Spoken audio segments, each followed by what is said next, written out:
30,000 feet of American sky stretched from California to the Atlantic. Somewhere below, cities hummed and highways bled into farmland, and the ordinary world went about its Tuesday.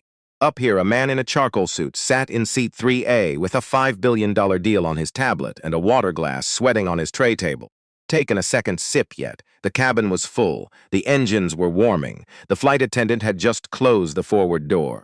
And two men in dark blazers appeared at the front of first class. They weren't looking at the overhead bins, checking seat numbers. They were looking at him. The cabin went quiet in that particular way. It's not silent, just careful. 30 people suddenly finding unearthly things to see. He closed tablet, straightened his jacket, and the men kept walking. He didn't raise his voice. He didn't make a scene. He picked up his bag, straightened his jacket, and walked off the plane without a word. When he did, he took $5 billion with him. But that came later. First, there was the kitchen. Darius Ellison came downstairs at 6:42 in the morning, looking like a man who had rehearsed this day in his sleep and woken up satisfied with the results. Charcoal suit, white shirt pressed to a severity that suggested personal conviction rather than habit, not a wrinkle in sight. 1. Joy was already at the counter with her coffee, watching him the way she'd watched him for 21 years. Admiringly, not anxiously, just watching, the particular attention of a woman who knew a person's face well enough to read the weather in it before he opened his mouth. Going to close it, she said. Not a question. Darius set his coffee down, picked it back up, set it down again. $1 billion, he said, quiet, like he was still calibrating the weight of it against the size of his hands. 7 years, every cargo corridor on the East Coast, rerouted through Pulse Route. I know what the deal is, Joy said. I know you know, so stop narrating it and eat something. He looked at the counter. She had already put a plate there. Toast, the small, deliberate act of a woman who had learned that the most powerful thing she could do on mornings like this was make sure he had protein before boarding a plane. Down. 8. Didn't rush. Because Joy Ellison did not tolerate rushing at the breakfast table, she had exactly 2 unbreakable rules in their household. No phones during dinner. No rushing at breakfast. 21 years. Not once had either rule been successfully violated. He was 47 years old and he still ate his eggs like she was watching. Because she was. Zion appeared in the doorway at 6:51:16, headphones around her neck. A science project spread across the far end of the kitchen table with the territorial confidence of someone who had never once considered that other people might need that surface. Diagrams, colored wire, a circuit board that looked like it had ambitions beyond the classroom. Darius looked at the project. Looked at his daughter, looked at the briefcase he had set carefully near the table leg, and which was now approximately 3 inches from a coil of copper wire. What is this? He asked. Electrical resistance systems. She sat down, picked up a pencil, did not look up. For Mr. Okafor's class. In the kitchen, better light. He opened his mouth, reconsidered, picked up a small piece of wire from near his briefcase and held it up. Zion looked at him over the diagram. Don't touch that. I'm holding it. That's touching it. Those are different verbs. Joy walked in, refilled her mug, walked back out without a word, a woman operating at a level of domestic equanimity that Darius privately considered a form of genius. Set the wire down with the care of someone diffusing something small and symbolic. Zion went back to her diagram. Without looking up. Dad, yeah, do you know what happens when electrical current hits a resistance point? Checked his watch. It slows down? Wrong. She circled something on the diagram, tapped it twice. Finds another path. If the source charge is strong enough, resistance doesn't stop the current. It redirects it. She looked up then. Met his eyes. The electricity always gets going. It just doesn't always take the road you built for it. Darius looked at his daughter for a long moment. She was not talking about electricity. He was fairly certain of that. He was also certain she would deny it with considerable conviction, if he said so out loud. That's smart, he said. It's physics. Sometimes they're the same thing. She almost smiled, caught herself, returned to the diagram with the focused intensity of someone maintaining a reputation. He kissed the top of her head on his way to get his briefcase. She tolerated with the grace of someone granting a very small favor. Joy reappeared at the kitchen door, leaned against the frame, looked at him the way she looked at him when words were available but unnecessary. Call me when you land, she said. Always do. As he looked at her. Don't perform for them. Show them what you built. He held her gaze for a moment, then picked up his briefcase and walked out into the Oakland morning, which was gray and cool and honest about what it was. He did not know, stepping off that porch, that the most important conversation of his day had already happened. In a kitchen, with a girl who was drawing arrows on a circuit diagram and explaining to anyone who would listen that the path is not the same as the destination. Current gets where it's going. He would understand that later. First, there was the airport. The drive was quiet. Off. Just the sound of tires on wet asphalt and the particular gray of October in the Bay Area that was not threatening, just honest. The world showing up without pretense. Darius ran through the numbers in his head, not because he needed to, because it was a ritual. The way a pianist plays scales before a concert, not from uncertainty, but from respect for what is about to happen. 18 months of pulse route pilot testing at Meridian Air. 18 months of data collected across their Pacific and Southeast cargo corridors.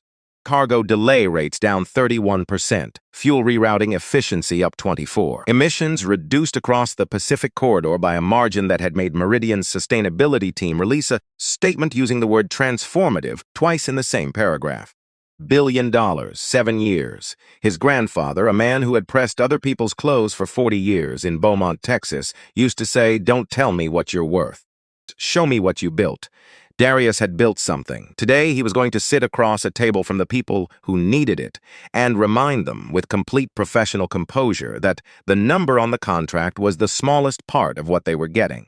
Parked in long term, you sit in the car for exactly 4 seconds, long enough to feel the weight of the day. Short enough not to let it settle somewhere it would be hard to move. Then got out. Oakland International had the comfortable, familiar noise of any airport. Announcements overlapping, wheels on linoleum. Somewhere near the food court, a child crying with the specific commitment of someone who had decided this was a permanent state rather than a temporary inconvenience. Darius moved through it the way he moved through most loud environments, finding the stillness inside the noise rather than fighting it. He'd grown up in Stockton in a 2-bedroom house with 6 people and 1 bathroom with a door that didn't fully latch. Noise had never been something that unsettled him. It was just texture, background, the world being itself. He checked in. Agent, boarding pass scanned, ID verified without greeting, without ceremony, without "have a nice flight." Just the transaction. He was accustomed to that. At the gate, he found a seat near the window and opened his tablet, the final version of the presentation. 114 slides he had built himself, not delegated, because the deal was too important to describe to someone else and trust they understood the geometry of it. He scrolled to slide 47, the one that laid out what Pulse Route would do to Meridian's workforce structure across the implementation period. Was the slides he'd spent the most time on, not the revenue projections, not the emissions data, this one. The truth was, and Darius had never once tried to soften it, Pulse Route would reduce the need for certain mid-level logistics management roles over the contract period. Not immediately, not dramatically, but measurably. Technology does what technology does. He had built transition protocols into the deal structure from day one. Retraining budgets, partnership agreements with 3 workforce development organizations. The kind of cushion that most technology companies skip because disruption is easier to celebrate when you're not thinking about the people standing in its path. He believed in those protocols. He also knew that belief didn't eliminate the displacement. It only said, "We see you. We plan for you. You were not an afterthought." He closed slide 47. The gate agent announced final boarding for Meridian Air Flight 1847 to Newark. The tablet away, stood up, straightened his jacket, and walked toward a door that on the other side held a seat in first class and a $5 billion future waiting to be signed. No idea what else was waiting. Seat 3A, window, first class, left side of the aircraft, forward of the wing, which gave you the best view and the least turbulence and the quiet that comes from being far enough from the engines to think clearly. 15 years ago, Darius had only seen seats like this from the other side of the curtain, had walked past them with his carry-on and found his middle seat and told himself the day would come. The day had come. He'd stopped noticing it approximately 3 years into running Ellison Logistics AII. But he remembered when it started not noticing, which was its own kind of landmark.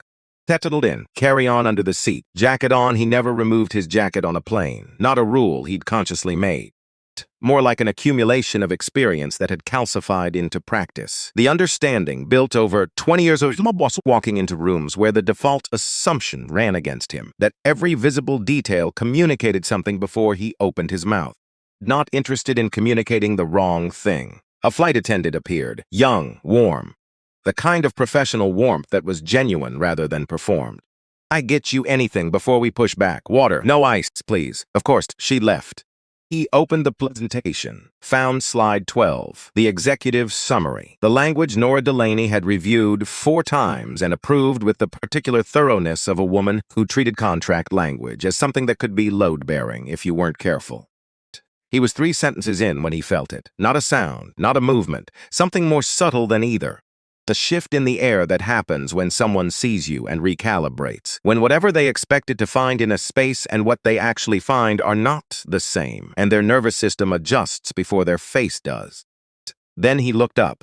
She was standing 2 rows back, moving toward the front, 50s, well-dressed in a way that suggested a particular kind of confidence about belonging in expensive spaces.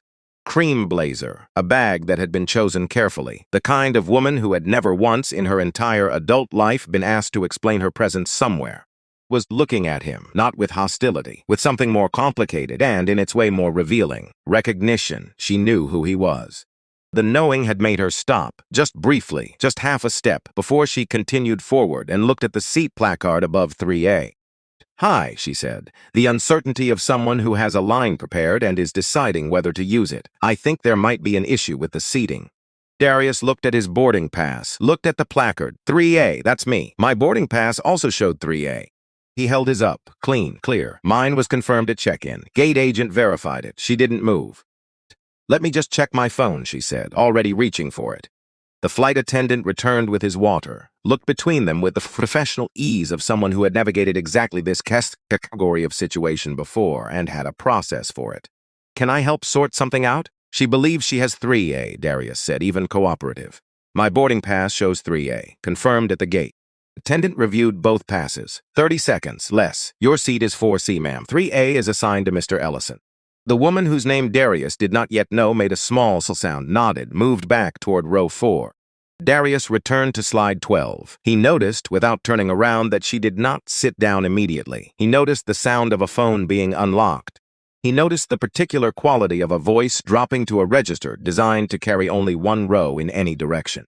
He told himself this was not his concern. He 92 slides to review and the most significant meeting of his professional life in 18 hours. Took a sip of his water. He would not get another one. 15 seconds later, he heard her voice. Not her words, the register, the tone, the specific pitch of someone trying to be quiet and not succeeding because the thing they were saying was pushing against the effort to contain it. She was near the galley, talking to a different attendant. He caught fragments, didn't respond when I spoke to him. Just sitting there. Something felt off. "You should check." Darius went absolutely still, not rigid, not tense. Particular stillness of a man who has heard these words before, in different configurations, in different settings, and has learned that what happens in the next 60 seconds will determine 6 hours, possibly several days, and that his response in this moment is not just personal but strategic, and that the most important thing he can do right now is nothing. Breathe. Wait. Know what is coming. He knew what was coming. The male attendant nodded at whatever she said, walked toward the cockpit. Appeared inside, and Darius Ellison sat in seat 3A with his water glass leaving a ring on the tray table and watched the geometry of an institution assembling itself around him. By piece, procedure by procedure, no malice required, just the mechanism. Clicking into place, he put the tablet away. He straightened his jacket. He waited. 2 men appeared at the front of first class. Dark blazers, lanyards, the careful, neutral expressions of people trained to project authority without provoking escalation. Walked directly to 3A, "Sir, we need to verify your boarding information." Darius looked at them both, took his time about it. Provocatively, just enough to make clear that he was choosing to answer rather than obligated to. "I've been verified at check-in and at the gate," he said. "What specifically prompted this?" "We've received a concern from a fellow passenger. This is standard procedure." "What procedure covers removing a passenger with confirmed documentation from a cleared flight based on a passenger's concern?" Neither answered. The cabin, which had been the ordinary, comfortable hum of a plane preparing to depart, had shifted. Not silent, but the quality of the sound had changed. Conversations that had been easy went careful. The couple across the aisle discovered something important on their phones. The man 2 rows back found the window unexpectedly compelling. Not one voice, 30-some passengers, different faces, different Ages, different lives, and different histories, and different things they'd told themselves about the kind of people they were. 1. Darius understood in that silence that this was the part no one would ever put in an incident report. 2 men with lanyards, not the woman in the cream blazer, not even the procedure itself, the silence, was the architecture that made everything else possible. He stood up, not quickly, not slowly, with the measured, deliberate movement of someone who is making a choice rather than complying with a demand. Up his carry-on from under the seat, adjusted the strap, straightened his jacket, and walked off the plane. The bridge felt longer than it was. He counted his own footsteps without meaning to, even. Measured, not hurried. Whatever cameras existed in this corridor were going to capture a man walking out, not fleeing. He was not fleeing. They walked him to a side corridor adjacent to the gate, not a room with a door, a hallway, the deliberate liminal space that exists in airports specifically for this kind of encounter. Official enough to feel procedural, informal enough to leave no paper trail unless someone decided there should be one. Can you confirm your name for us? Darius Ellison. Purpose of your travel today? Business. Meeting in Newark. Return flight Friday. And your employer? He held the second man's gaze for the length of one deliberate breath. I'm the CEO of my own company, Ellison Logistics AI. A pause, just long enough. Our platform's Pulse route is currently at the conclusion of an 18-month pilot program with Meridian Air. I'm flying to Newark to finalize a $5 billion contract with the airline whose plane I was just removed from. The air in the corridor did something specific.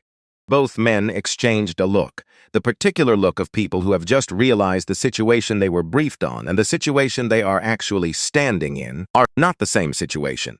Mr. Ellison, the taller one said. It appears there may have been a misunderstanding, Darius said, calm as still water.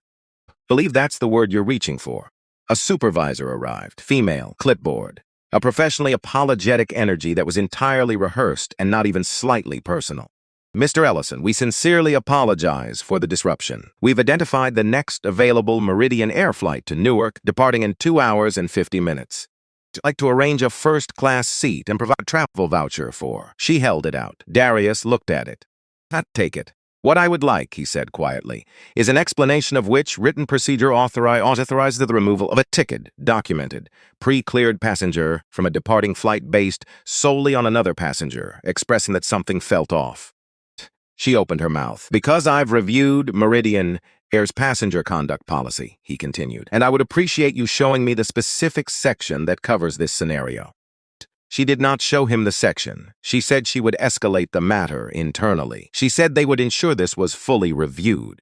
She said she was Trusai. He nodded, once watched her walk away, then sat down on a bench outside the gate, briefcase between his feet, and took out his phone.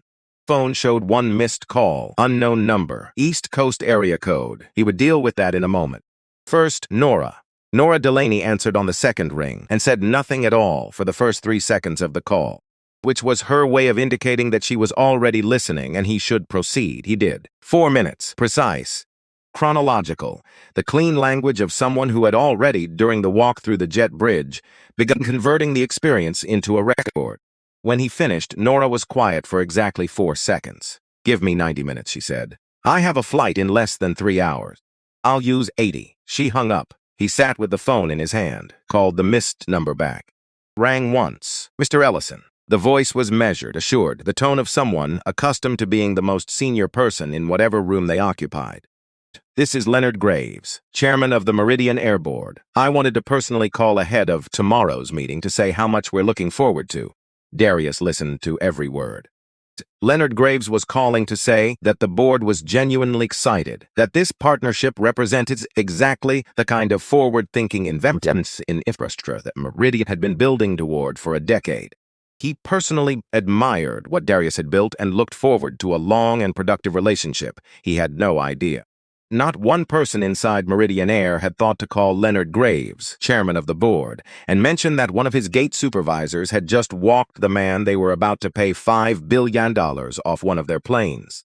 Darius listened to the whole call, said, I appreciate you calling, Leonard. I'll see you tomorrow. Hung up, sat with the phone in his lap, and looked at the departure board. Flight 1847 to Newark, now showing Delad. Weather system over Nevada. He thought about that for a moment. About Leonard Graves calling from the top of an institution while the bottom of his institution was handing out vouchers inside corridors. How the handshake at the top and the assumption at the bottom existed inside the same company simultaneously, both real. Both true, neither aware of the other. That was the architecture. Not malice moving downward from the top. Assumption living quietly at the base, never making it into a board meeting, never appearing in a quarterly report, just doing its work in jet bridges and side corridors and moments that no one filed paperwork about. He put his phone away, bought a bottle of water from a terminal kiosk, sat back down, and waited for Nora Delaney to call him back with whatever she'd found in 80 minutes. Nora called back in 77 minutes. He was already through security, already at the new gate. The replacement flight was a smaller aircraft. No first-class section. He had been assigned seat 24B, middle seat, center of the plane, the seat that exists specifically for people who booked late or whose plans were disrupted by circumstances outside their control. Int it without complaint.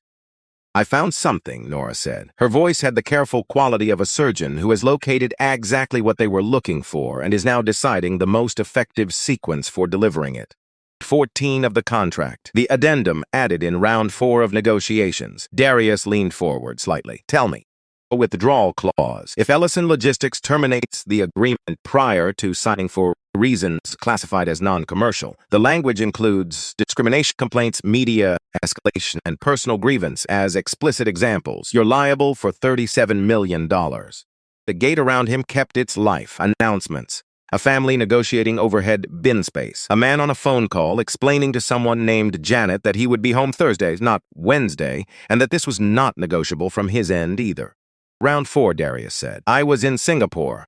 The infrastructure sum. Your legal team processed it without flagging the asymmetry. With that. So if I walk away from this deal because of what happened this morning, he said, Meridian Air has grounds to pursue $37 million from me. Potentially. The clause is aggressive, but it's in the contract you were presented. And who requested that language? Nora said, is exactly the right question. I don't have the full answer yet, but I have a partial one, and you're not going to like the partial one. Tell me. The internal Meridian contact listed on the addendum request is Sandra Rollins, VP of Operations. Darius said nothing.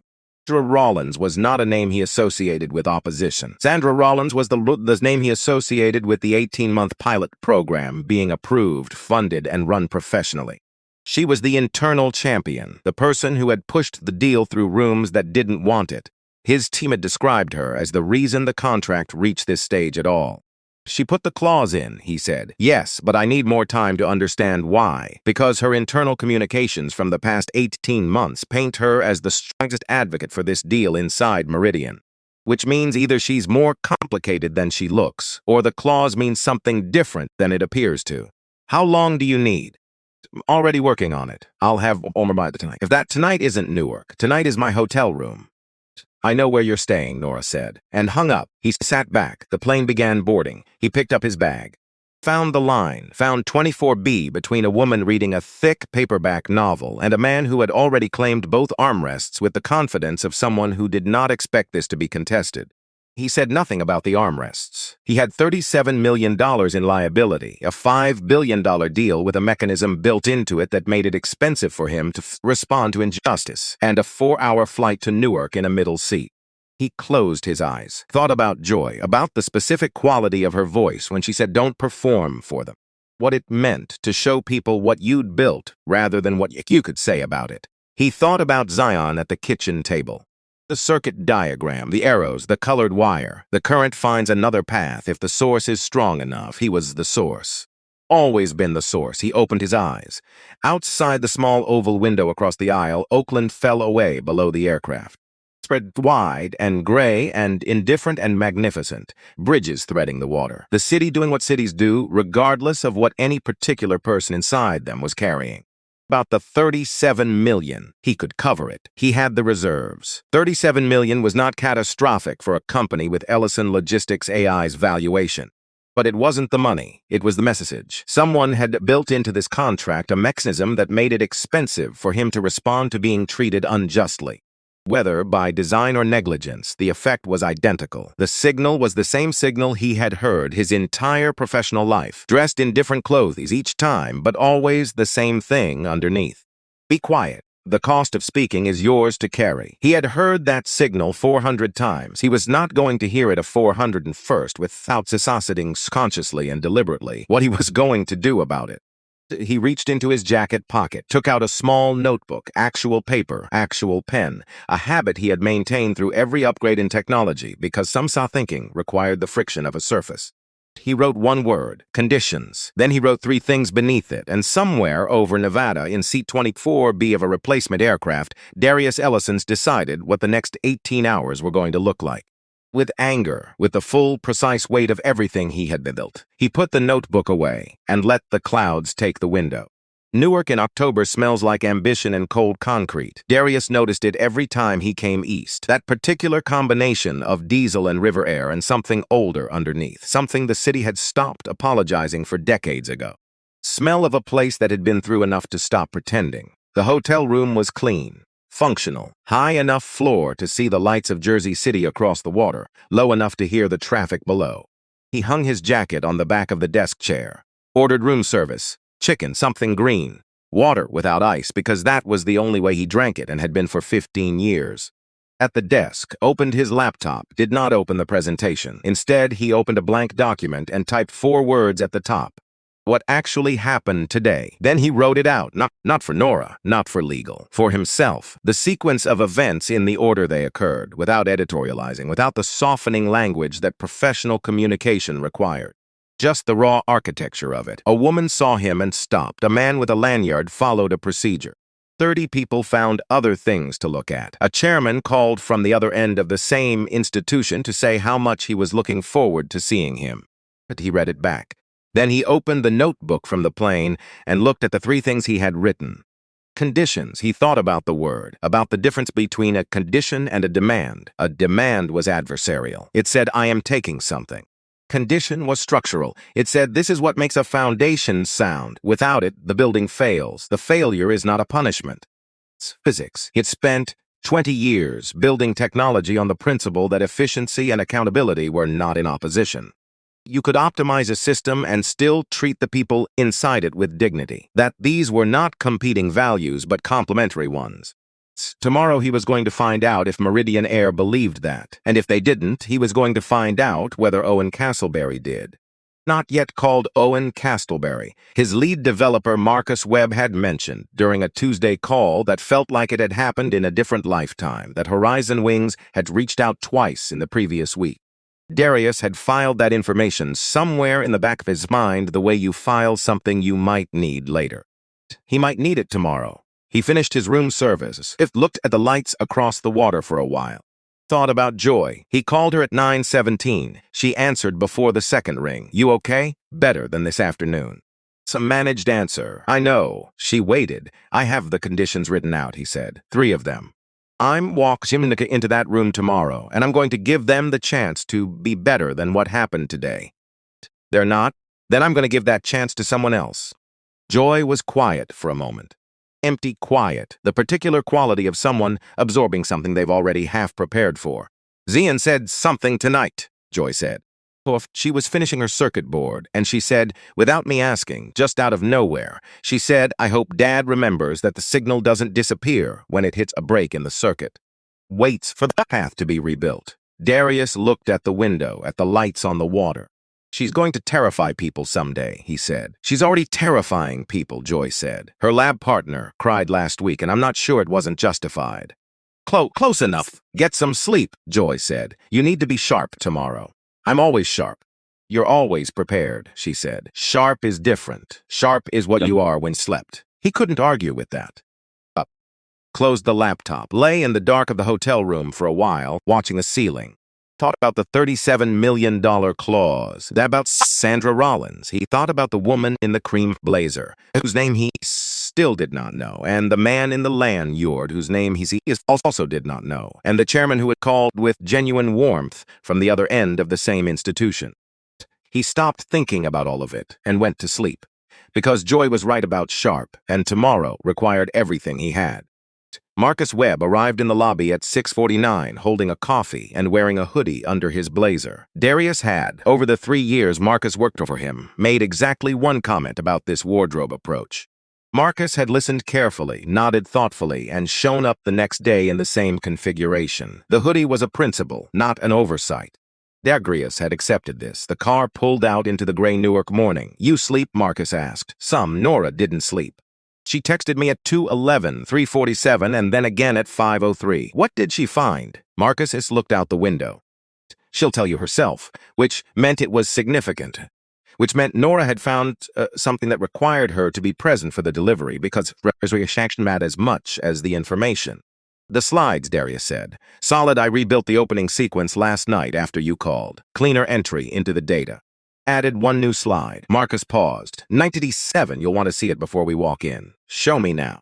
Marcus opened his laptop on his knees, turned it toward Darius. Slide 97 was a timeline. 18 months of pulse route pilot data presented cleanly, nothing dramatic. Cross-referenced alongside it in a second color were Meridian Air's own internal performance reports filed with their board during the same period. The numbers told a story that Meridian's board had received, reviewed, and formally acknowledged in writing. Pulse route worked. They knew it worked.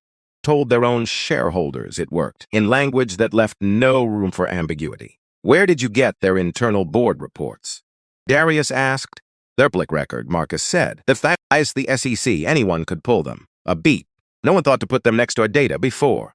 Darius looked at the slide for a long moment. "Good," he said. "Yeah," Marcus said, "it is." Nora was waiting in the lobby of the conference building. No greeting. She handed Darius a single printed page and waited while he read it. He read it twice. "Sandra Rollins requested the clause," he said. "Here's what I found at 2 in the morning. Nora pointed to the second paragraph. The clause was added in round 4. The original round 4 addendum had different language, a mutual withdrawal framework with equivalent liability on both sides. Sandra Rollins requested a revision to that language 10 days later. Specifically, she asked for the liability to be restructured to sit entirely on Ellison Logistics. Darius looked up. "Why?" "Because the board had just voted 4-3 against approving the deal." Nora's voice was precise, surgical. Sandra Rollins walked out of that meeting and rewrote the clause the same afternoon. Her internal email to Meridian's counsel said, "We need teeth, other side, or the board will find a way to walk away without consequence." Darius stood with that. "She restructured the liability to sit on me," he said slowly, "to protect the deal from her own board walking away." "Clause was never designed to punish you," Nora said. "It was designed to make the deal too expensive to kill from the inside, but it put the cost of speaking up on me." "Yes, whether she saw that's asymmetry or not, I can't tell you." He folded the page, put it in his jacket pocket, he said. "Because there was something else." He could see it in the way Nora was standing. She produced a second page. "Frank Hurst," she said, 57 years old. 22 years at Meridian Air. Former vice president of logistics operations. Restructured out of his position 14 months ago during Pulse Route's 4th month of pilot testing. Darius read the page. "He's been attending informal board advisory sessions," Nora said. "Not listed on official agendas. Yes, 3 of the 4 board members who voted against the Pulse Route deal have had documented meetings with Frank Hurst in the past 6 months. One of those board members is the same person who cast the deciding vote against the deal in the round 4 session." Darius lowered the page. He looked at Nora, then at Marcus, who had read the page over Darius's shoulder and was now very still in the way he got still when something landed in a place that changed the shape of the situation. "The woman on the plane," Darius said. "Pamela Hurst," Nora said. "His wife. The lobby was going about its morning. Business people moving in and out. The clean, purposeful energy of a building where things were transacted at altitude." Darius held the second page and let the full architecture of it assemble in his mind. Frank Hurst had spent 22 years building a career inside the division that Pulse Route was now contracted to optimize. He had lost that position 14 months ago. Fired, restructured, the corporate language for the same event with a more manageable afterimage. He had come home with a box of desk items and 2 decades of professional identity that no longer had a structure to live inside. And he had spent 14 months in rooms with the people who had the power to kill the deal, saying things, sharing a perspective, carrying his grief into advisory sessions and setting it down in places where it could do something. His wife had gotten on a plane. She had seen Darius Ellison in seat 3A, and something in her, not malice, not strategy, something more reflexive and more human, and in its way more dangerous than either, had moved. Grief, traveling through a system, finding the mechanism that was available to it, using it. Darius handed both pages back to Nora. Want to see Sandra Rollins's face when I show her the slide, he said. She'll be in the room. Good. He straightened his jacket. Let's go up. The room had a Hudson River view, the kind of view that was designed to make you feel like the stakes were commensurate with the altitude. Walks of walls. A long table could seat 14, bottled water placed at precise intervals, the architecture of institutional seriousness deployed to full effect. Darius had been in rooms like this enough times to understand what they were designed to do to you, to confer legitimacy by association, to make you feel that the space itself was endorsing the transaction. He had stopped feeling it years ago. Now he just noticed the light. Sandra Rollins led the Meridian team in at 8:02, late 40s, composed in the way that is constructed rather than natural, the kind of composure that has a seam if you know where to look. She had clearly slept less than she'd planned and was carrying the performance of rested as a professional obligation. Behind her, C.O. Raymond Park, two senior legal counselors, a VP of technology integration whose name Darius had not retained because the man's role would be structurally different within 18 months of PulseRoute's implementation regardless. One more person who entered last and sat not at the table but against the wall, older, 70 perhaps. A quality of stillness that belonged to someone who had been watching things for a long time and had developed very specific ideas about what to look for. On the attendee list Darius had received, Darius noted this, filed it, said nothing, handshakes, good morning. The choreography of professional normalcy performed over the reality of what everyone in the room already knew had happened yesterday. Sandra Rollins sat directly across from Darius, looked at him with the calibrated directness of someone who had prepared for this specific gaze and was determined not to look away from it. Darius, she said, before we begin, I owe you an apology. What happened yesterday at the gate was wrong, completely and unambiguously wrong. Informed this morning, and I want you to know we have already requested crew statements and passenger logs. An internal review has been, Sandra, quiet, not interrupting, redirecting. The difference between the two was everything. She stopped, opened his laptop, turned it so she could see the screen, not slide 1 of the presentation, not the executive summary, the revenue projections or the emissions data, the withdrawal clause. Section 14, the Round 4 addendum, $37 million in liability sits entirely on his side of the contract. The room recalibrated. Raymond Park shifted in his seat. One of the legal counselors looked at the other. The VP of Technology Integration found his water bottle suddenly interesting. I want to understand this, Darius said, before we talk about anything else. Sandra looked at the screen, then at him. She did not flinch, which told him she had anticipated this moment, which told him she had spent some part of the night deciding how to meet it. Requested that language, she said. I know, then you know it wasn't designed to. I know it wasn't designed to harm me. His buzzud voice even. The way you keep your voice even when the truth is doing enough work on its own and doesn't need help from volume. It's not why I'm showing it to you. I'm showing it to you because I want to understand who it was designed to protect. Dating. The deal, she said. I was protecting the deal. From whom? Not a question. A door he was holding open. She took a breath. There are members of this board who have actively worked against this contract for 18 months. Because the numbers are weak, the numbers are extraordinary, and they know it, but because of what the technology does to existing staffing structures.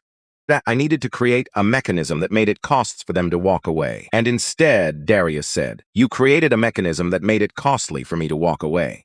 I encountered a reason to. She didn't answer directly. The intent she started. The intent doesn't change the mechanism. Said gently. Said the way you say something true that you wish didn't need saying. If I had walked away yesterday after what happened, your company could have pursued $37 million from mine. Whether you meant it that way or not, that is what the clause does. The cost of my responding to being treated as though I didn't belong on that plane was $37 million. Was quiet, real quiet, not performed. Sandra Rollins looked at him for a long moment, and something in her face shifted. Defense, not deflection. The look of someone watching a structure they built reveal itself to be something other than what they intended. The moment a person understands the gap between what they built and what they actually built. I fought for 2 years to get you to this table, she said. The professional polish was gone from her voice, just the plain thing underneath it. I went to every board session. I ran every pilot argument. I pushed back against every objection. I put that clause in because I was afraid they would find a way to kill this before we reached the signature. She paused. I didn't think about what it looked like from your side of the contract, and I should have. Held all that? Yeah, Darius looked at her for a moment. Then he asked a question that mattered more than all of it. Did you know about what happened on that plane before I walked into this room this morning? The pause was exactly 3 seconds long. Negotiation 3 seconds is a geological era. I was informed an hour before this meeting began, and you opened with the scripted apology. Which means, he said, that someone wrote it for you. A long beat, yes. He nodded slowly. Not judgment, acknowledgement. The recognition of a system doing what systems do, even when the people inside them are trying to do something different. Let me tell you what I'm not here for, he said. He looked around the room. Everyone at that table watching him with the focused attention of people who understands that what happens the next 10 minutes, since extents will then find the next 7 years. I'm not here for the scripted apology. I'm not here for the internal review that will produce a document no one acts on. Not here for the voucher I was offered yesterday. He clicked to slide 97, 18 months of pulse route data. Alongside it, Meridian's own board reports filed with the SEC, confirming in their own language what the pilot had achieved. You already know what this technology does, he said. Your own board told your own shareholders. So this conversation isn't about whether PulseRoute works. The slides sit for a moment. It's about whether this company is worth partnering with for 7 years. Question didn't start this morning. It started yesterday in seat 3A. He clicked forward. Here's what I need you to hear. Your gate staff looks at me in a first-class seat and sees a problem that needs managing. What happens when my engineers deploy on-site at your cargo facilities? What happens to the woman on my team who wears her hair natural? What happens to my lead developer who grew up in Compton and doesn't adjust his register for rooms like this one? He looked at Marcus, briefly, deliberately. These are not hypothetical people. They are the people who built what you want to buy. And I need to know what they're walking into. He sat back. So I have 3 conditions, not negotiating positions. Conditions. The difference is that one has flexibility and the other has a foundation. These are the foundation. Raymond Park's pen had stopped moving. The first condition, a funded transition program for Meridian employees whose roles were restructured during PulseRoute implementation, not a press release. A pledge issued at a board meeting and forgotten by the following quarter. A budget line. Specific dollar amount, auditable annually, managed in partnership with 3 named workforce development organizations. Minimum $40 million across the implementation period. The second condition, withdrawal clause in Section 14 removed entirely and replaced with a mutual termination framework, placing equivalent liability on both parties. Risk equals stake equals skin in the outcome. The third condition, an independent oversight committee, externals only, no Meridian employees. No Ellison Logistics employees, industry representatives, workforce advocates, and a minimum of 2 members with specific expertise in workplace equity. Quarterly reporting, results disclosed to the full board, not filtered through any single executive's office. He folded his hands on the table. Those are the conditions. Raymond Park leaned forward. The first 2 are workable. The third is the one that matters most, Darius said. External committee with that level of operational access is exactly what you need if what happened yesterday was genuinely anomalous. His voice level, not aggressive, precise. If your culture is what your mission statement says it is, the committee will confirm that, and you'll have documentation to prove it. Are gaps between what the mission statement says and what actually happens in your gate corridors. You want to find that out from an oversight committee before you find it out from a headline. Park looked at Sandra. Sandra looked at Darius. So we need to discuss this internally, she said. Of course. 20 minutes. 15, Darius said. Not to pressure, because he had a plane to catch if this didn't go the way it needed to go, and Owen Castleberry's office opened at 9. Filed out. The man against the wall, the older man who had not been on the attendee list, rose last. Paused at the door, looked at Darius with an expression that was neither readable nor entirely opaque, the look of someone who has been watching for something specific and has found it and is still deciding what to do with what they've found. Left Nora appeared at Darius's shoulder the moment the door closed. The man against the wall, Walter Gaines. Board member 11 years. He's also sat on the board of 2 of the 3 workforce development organizations you named in Condition 1. Past 6 years. Darius processed that. He came to see this meeting. He came specifically for this meeting. Name was added to the internal calendar invite at 10:47 last night, after I confirmed I was coming. Darius walked to the window, the Hudson below, doing what it always did, moving, indifferent to what was being decided at altitude above it. About Frank Hurst, a man he had never met and likely never would, a man who had built a career doing something that Darius's technology had made partially obsolete, who had come home with a box and 22 years of professional identity and nowhere left to put either. He had built the thing that started that chain. Built it to hurt anyone. Both of those things were true simultaneously. He had to carry both. Was what Condition 3 was about. Not governance, not optics. The acknowledgement that technology does not exist outside of people. Efficiency is not a neutral force, that when you build something which changes how the world works, you carry a responsibility to the world you're changing it from. Always believed that. He had built it into Pulse Root's architecture from the first draft. Now he needed to know whether Meridian Air believed it too. 14 minutes passed. Brooks Rollins came back alone, which told him something before she said a word. She sat down across from him, laced her fingers together on the table, looked at him with the expression of someone who has just had a hard conversation and is still standing inside the hardness of it. Condition 2, she said. Accepted. We'll eliminate the withdrawal clause and restructure with mutual liability. The transition fund floor of $40 million is within range, and we'll negotiate the specific figure in good faith. Darius waited. She exhaled. Condition 3. The board is not prepared to authorize an external oversight committee with the accessed parameters you've described. Once. That's their answer, he said. It's their current position. If you're willing to continue discussions, we could explore a modified structure that, Cassandra. It said her name the way you say a name when you need the person behind it to actually hear you. I need to tell you something before I respond. She went still. I understand what you did for 2 years. I understand what it costs to fight for something in a room full of people who have decided they don't want it. I've lived inside that particular exhaustion my entire career. He looked at her steadily, and I believe you put that clause in trying to protect something you'd worked for. I believe that was your intent. She held his gaze. But your board just declined to be watched, he said. A board that declines external oversight isn't protecting operational privacy. They're protecting the gap between what say they are and what they actually are. He paused. I can't sign a 7-year partnership with an institution that has already told me this morning in this room that they won't be accountable to anyone else outside themselves. Sandra looked down at the table. Her hands, still laced together, tightened almost imperceptibly. When she looked up, something had changed in her face.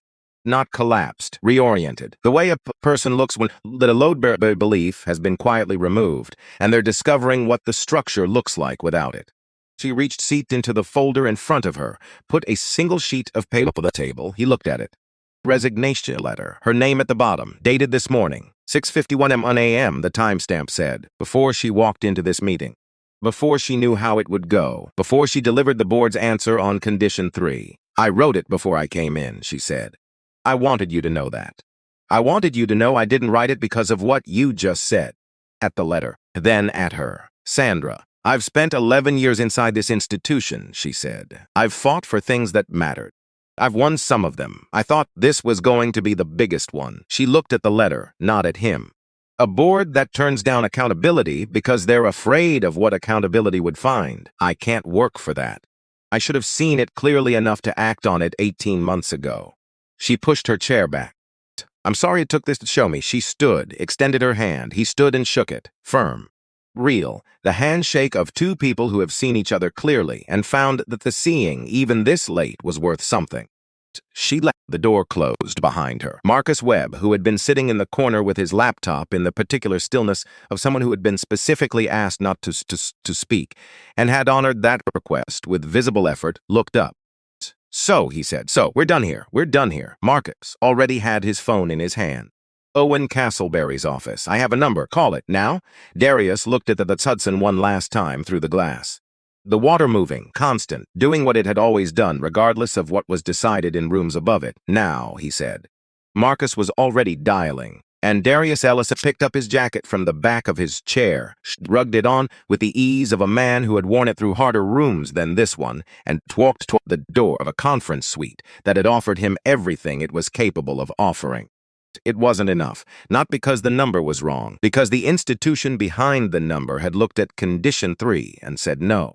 And no was the answer that told him everything he needed to know. He walked through the door, even. Unhurried. Fleeing, redirecting. The current was finding its path. Walter Gaines was waiting in the lobby, not at the entrance. Near the elevators, at a seating area off to the side where the lighting was softer and the foot traffic didn't pass directly. The location of someone who wanted to have a conversations without being part of the visible stream of the morning. Darius saw him and stopped. Walter Gaines stood, extended a hand. "Mr. Ellison, I know you're leaving. I'll be brief." Darius shook the hand, said nothing, waited. "I've been on Meridian's board for 11 years, as Walter said. I voted against the Pulse Route deal in round 4. Because of the technology, because of the transition fund. The original proposal didn't have one. I told the board I wouldn't approve a deal that displaced workers without a structured support framework." Paused. 2 weeks later, Sandra Rollins came to my office and told me you had built a transition protocol into the deal architecture. I changed my vote. Darius was still. "She didn't tell you that," Walter said. "It wasn't a question." "No. She doesn't take credit for things unless she has to." Walter looked toward the elevators briefly, then back. "The board's decision on Condition 3 this morning was 4-3. I was one of the 3. I also voted for the Oversight Committee." Darius said nothing. "I'm not asking you to stay," Walter said. "I understand why you're leaving, and I think you're right to leave. What I'm telling you is that what happened yesterday and what happened in that room this morning are not the whole story of this institution. They're a large part of it right now, but not the whole thing." He reached into his jacket pocket, produced a card, set it on the table between them rather than handing it directly. "If you build the oversight city structure with her highs nines wings," he said, "and it works the way you intend it to work, I'd like to talk about bringing it back as a proposal to Meridian's board in 18 months. For your deal, that ship has sailed, and correctly so. For the institution, because the thing you described in that room is something we actually need. Bolt, and the people who need it most are the ones who voted against it this morning." Darius looked at the card. "But why are you telling me this?" he asked. "Because you came into that room with something prepared to change how we do things," Walter said. "And you left without raising your voice. And I've been in a lot of rooms with a lot of people who had reason to raise their voice, and the ones who don't are the ones I pay attention to." Offered a small, direct nod, the gesture of a man who has said what he came to say as does not require a response. Turned and walked toward the elevators. Darius stood in the lobby of a Newark conference building at 9:51 in the morning with a business card in his hand and a $5 billion deal dissolved behind him and Horizon Wings on the other end of Marcus Webb's phone call. He looked at the card for a moment, put it in his jacket pocket, next to the 2 pages Nora had given him that morning. The car was waiting outside. Marcus was already in it, phone to his ear, nodding at something Owen Castleberry's office was saying. Nora was beside the car, reviewing documents with the focused efficiency of a woman, for whom the end of one negotiation is simply the beginning of the preparation for the next one. Darius pushed through the lobby door into the October air. Cold, clean, the city indifferent and alive. "Castleberry," he said to Marcus as he got into the car. Marcus lowered the phone. 4 o'clock. He said, "and I want to be accurate here." He said, "Name the place, and we'll be there in 20 minutes from wherever we are. Tell him to pick a place with decent coffee." He said, "Checkered floors, okay?" If Darius looked out the window at Newark going about its Wednesday. "Checkered floors are perfect," he said. The car pulled out. Darius Ellison, 47 years old, heading toward a diner he had never been to with a deal he had not yet made, let the city blur past the window and thought about a circuit board on a kitchen table in Oakland and a 16-year-old girl who had explained, without explaining, that the signal doesn't disappear when it hits a break, waits for the path to be rebuilt. He was rebuilding. Owen Castleberry had picked a corner booth, not a window table. The power seat near the entrance where you could see everyone coming in and make sure they saw you first. A corner booth in the back of a diner with checkered floors that had been mopped approximately 10,000 times and still looked like they could use one more pass. Coffee was served in ceramic mugs with no handles on the saucers. Owen Castleberry was already there when Darius arrived. 61 years old, white, built like someone who had played football in college and then spent 3 decades in boardrooms and was still somehow slightly surprised by what the math of that had done to his knees. Regular suit, no tie, the particular appearance of a man who had stopped performing wealth sometime in his 50s and found the experience clarifying. Stood up when Darius walked in, did not wait for the moment to arrange itself, just said, "I heard what happened on the Meridian flight." I'm sorry that happened to you. Now tell me what you need. Darius sat down, looked at Owen Castleberry the way he had learned over 20 years of walking into rooms where the default assumptions ran against him, to look at people. Not suspiciously, not hopefully, plainly. The way you look at something when you need to see it accurately and sentiment is not useful. Owen Castleberry looked back, steady, patient, the particular patience of a man who had something to offer and knew it, and was not performing urgency about it. The waitress came, coffee for both. Owen waved off the menu without looking at it, which meant he had been here before. Which meant this was not a place he had chosen to impress. It was a place he actually came to. 3 conditions, Darius said. Tell, he told him. All 3, the transition fund, the mutual termination clause, independent oversight committee with external members, quarterly reporting, public disclosure to the full board. Owen listened, did not shift in his seat. Did not move his pen across a notepad in the way of someone tabulating objections, did not make the small cell CFO adjacent movement that Raymond Park had made in the Meridian conference room when the numbers started arriving in uncomfortable places. He just listened. When Darius finished, Owen picked up his coffee mug, took the first 2 are done, he said. We'll match your $40 million floor on the transition fund, structure it with annual audits, and partner whichever 3 workforce organizations you name. I'll have our counsel draft the mutual termination language tonight. You'll have it by 8 tomorrow morning. Darius waited. The 3rd one. Owen leaned forward slightly, not aggressively, the lean of someone choosing to close the distance rather than project across it. What? Tell you something about the Oversight Committee. Tell me. We've been trying to build exactly that structure internally for 8 months. I assigned 2 people to it in February. They came back in June with a framework that had the right intention and no workable methodology. We don't have the expertise in-house. We have the will and we keep running into the wall of how. He held Darius's gaze. To humdazen wings, I don't want Condition 3 to be a compliance mechanism we stand up to satisfy the contract and quietly let atrophy. Want to build it with you, announce it together, make it a feature of the partnership that we're both accountable to. Darius said nothing. I'm not asking you to trust me, Owen said. I understand that trust is built over time by people who show up consistently, and we haven't had time yet.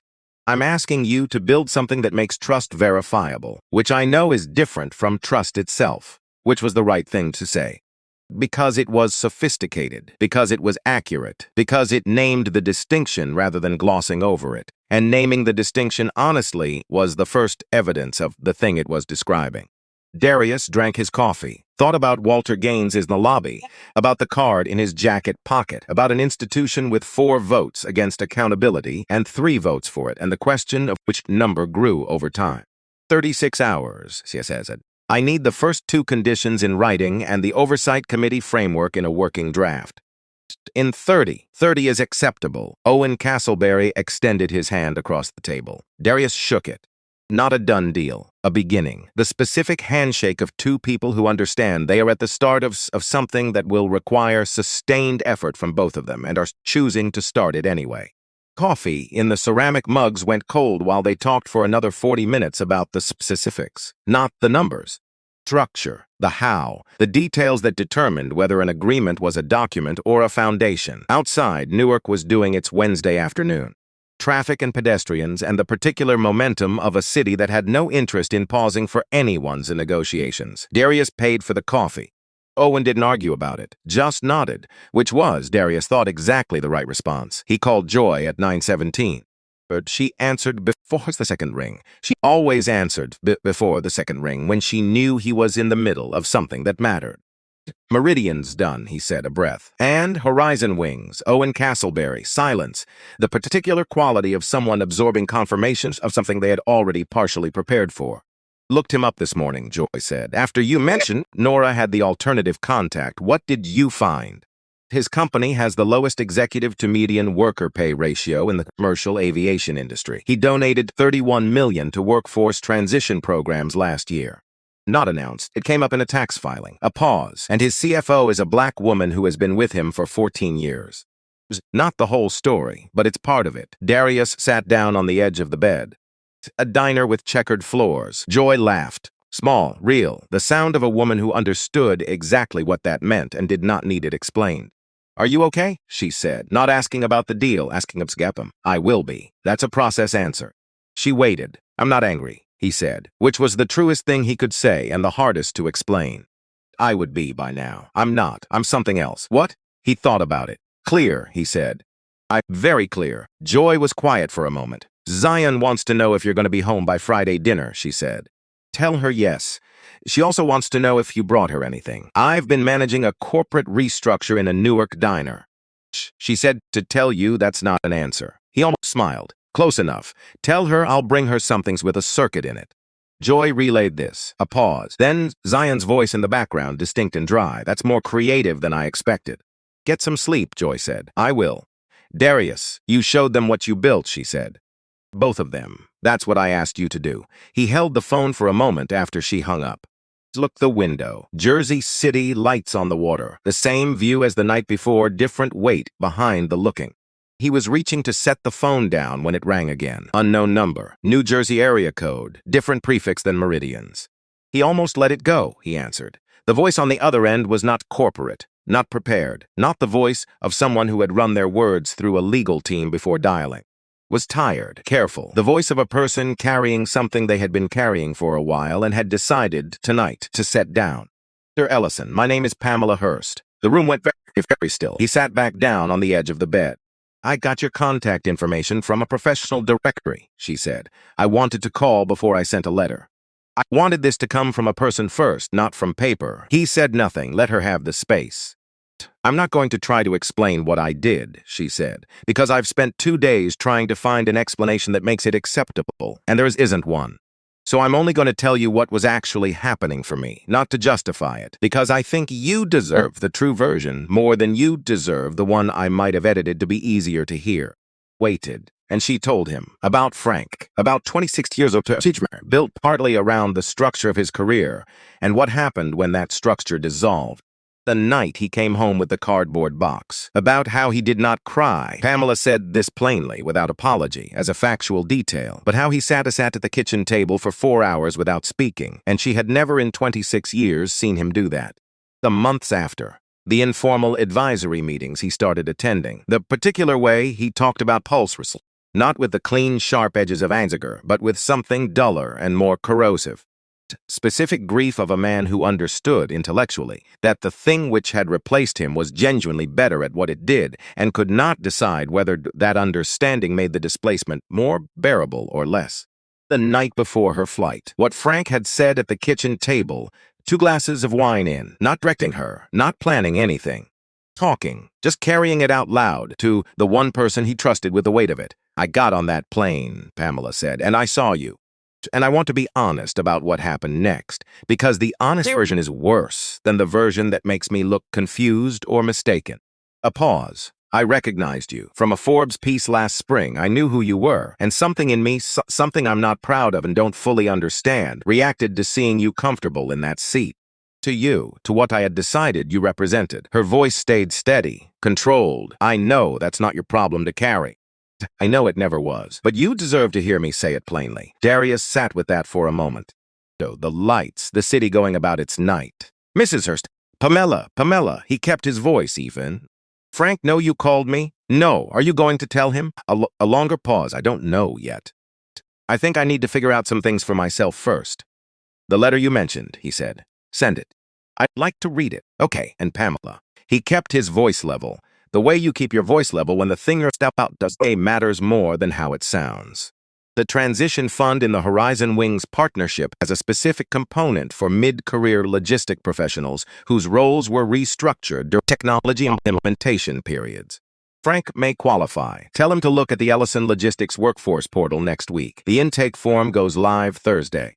Silence. It's long enough that he counted it, 8 seconds. "Why would you do that?" she said, not accusatory, genuinely asking. "Pulse Route changed his career," Darius said. "And I built Pulse Route. Those 2 facts don't cancel each other out. I can believe in what I built and still take responsibility for what it costs people." Paused. That's what Condition 1 was about. She didn't say thank you. She said, "I'll tell him." And hung up. He held the phone, put it on the nightstand, sat in the quiet of a hotel room in Newark on a Wednesday night with the sounds of the city below him and thought about the long chain of it. Frank Hurst at a kitchen table, grief finding a voice in the dark, a woman on a plane making a decision in a single frightened moment. A man with a lanyard doing the math, 30 passengers finding other things to look at, and a $5 billion contract redirected because an institution had been given the chance to be accountable and declined. All of it connected, all of it flowing from the same source. He thought about what he'd said to Pamela Hurst.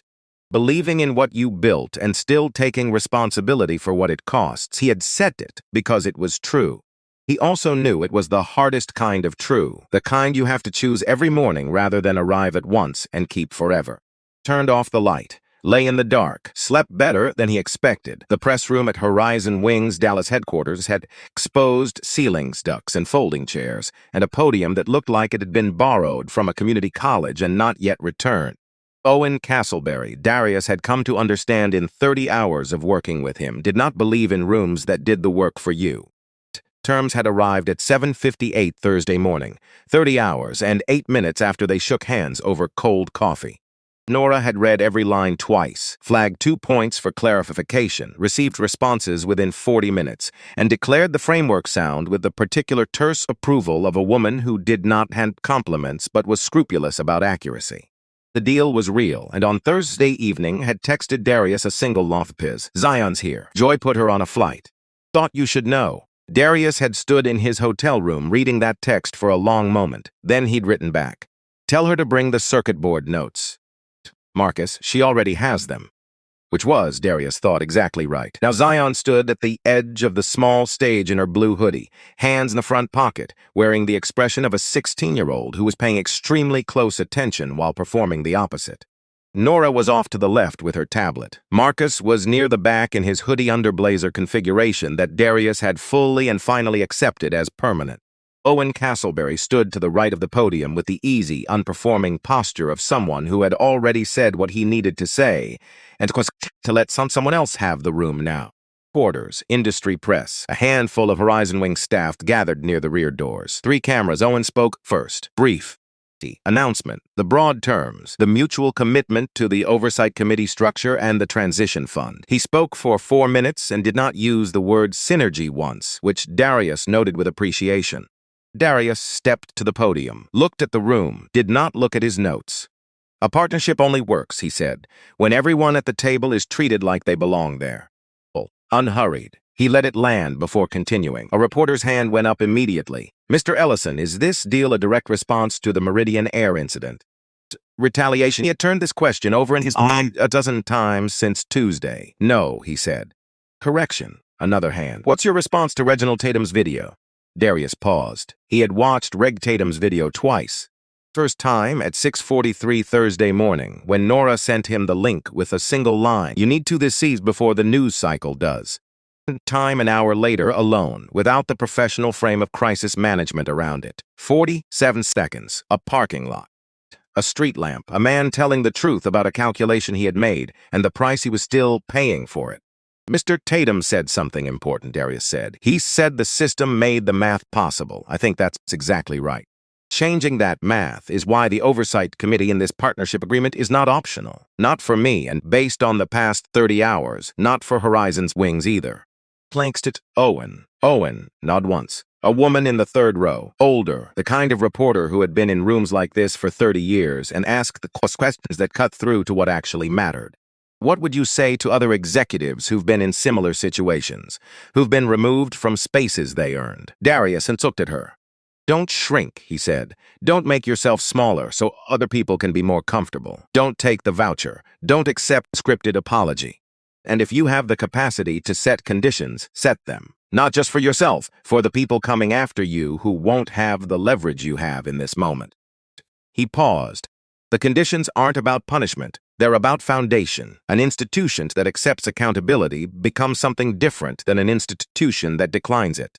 The declining is the data. So is the accepting. He stepped back from the podium. The room did what press rooms do after something has happened that people are still discussing how to process. A beat of real quiet followed by the sound of it being converted into the next thing. Zion appeared at his elbow as he stepped off the small stage. Went okay, she said. High praise. I'm 16. It's all you're getting. He put his hand briefly on top of her head.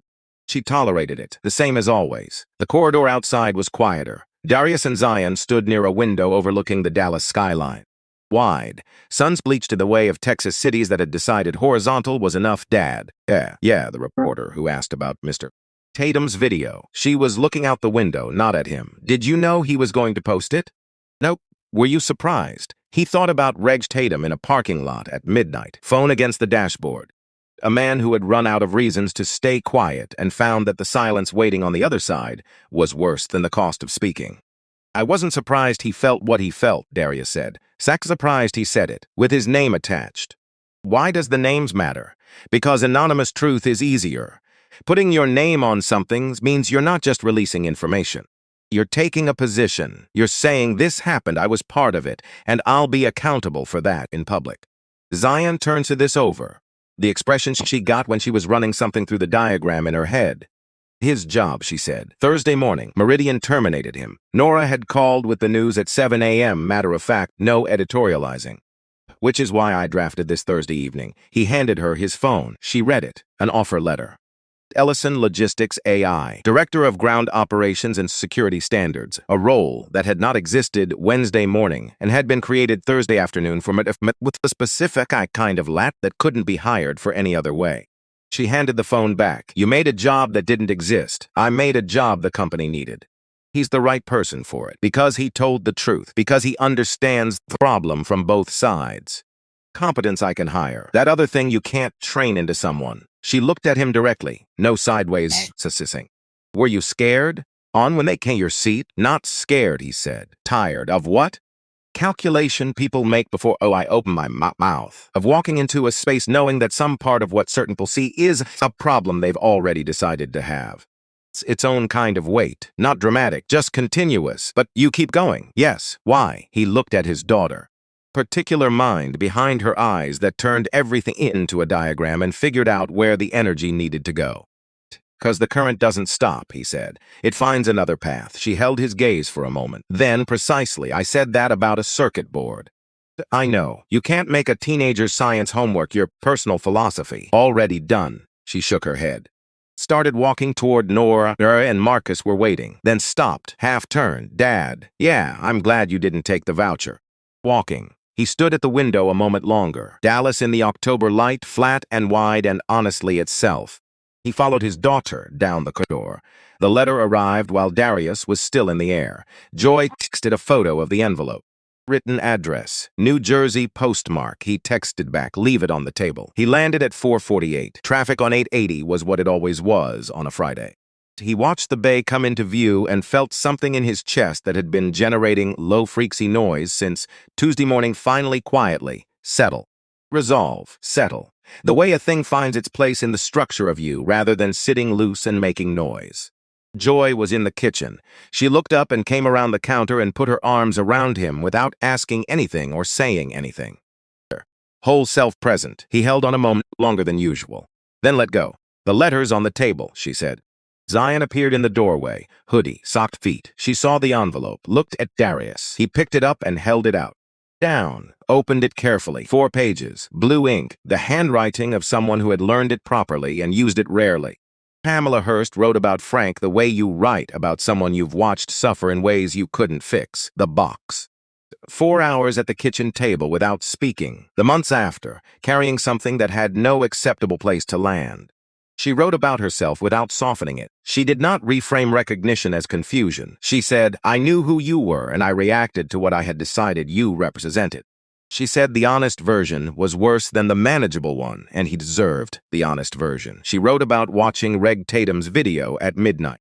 Understanding, for the first time with full clarity, the distance between what she had felt on that plane and what her action became when it moved through the system waiting for it. Paragraph was short. I don't know if there is a version of sorry that is adequate to this. I'm not writing to ask for forgiveness. I'm writing because you deserved the true thing, and because staying quiet about true things is how I ended up making the decision I made. Frank looked up the workforce portal this morning. He's going to apply. Thank you for that. It is the most generous thing anyone has done for my family in a long time. Zion set the letter down. She doesn't let herself off the hook, she said. No, that's different from most apologies.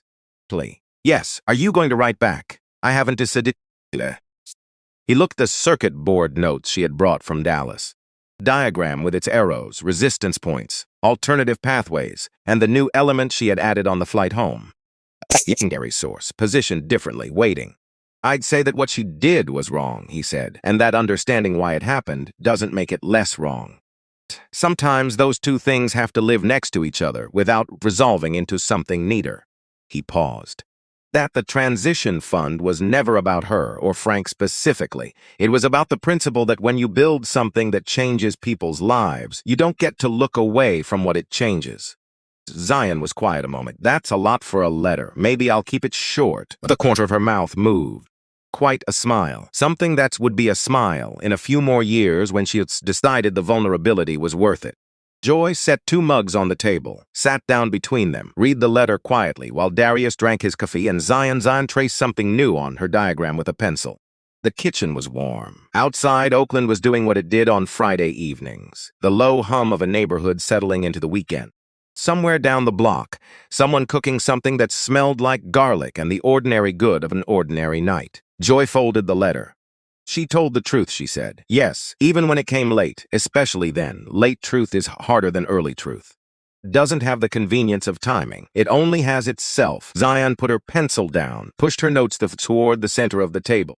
Diagram updated. A secondary source drawn in at a new position. I added something on the flight home, she said. Primary source hits too much resistance. The circuit reroutes through a secondary source and still completes. And sometimes she tapped the secondary source. The secondary source is stronger by the time the current reaches it, because it hasn't been depleted. Darius looked at the diagram, at the arrows and resistance points and alternative pathways, and the secondary source waiting at a different position in the circuit. About a diner with checkered floors, about Walter Gaines setting a card on a table rather than handing it over. Sandra Rollins, signing a letter before she walked into a room to deliver an answer she already knew was wrong, and the message Nora had forwarded Thursday afternoon, 2 lines, no subject line. What? Sandra had reached out to 2 of the workforce organizations named in Condition 1. Was asking how to help, about Reg Tatum in a parking lot, choosing the harder version of himself, about Frank Hurst opening a portal on a Thursday morning. A chain of people, flawed and scared and making decisions they would have to live with, and the current moving through all of them anyway, finding the open paths, rerouting around the closed ones, getting where it was going. Good, he said. It's physics, Zion said. I know. Joy covered his hand with hers, not dramatically, just there. The small, complete gesture of 21 years of showing up for each other. He turned his hand over and held hers. 3 months later, he would post 1 paragraph on the Ellison Logistics site. No press release, just the company blog. To everyone who watched what happened and felt something, thank you. To everyone who stayed quiet and felt something, I understand. To everyone building something in rooms that weren't designed for them, keep building. This room is not the verdict. What you build inside it is. Current gets where it's going. It just doesn't always take the road you planned. He signed it, D. E, no title, no company name, just the 2 letters, because sometimes the signature is the whole statement. Kitchen stayed warm, and that was enough.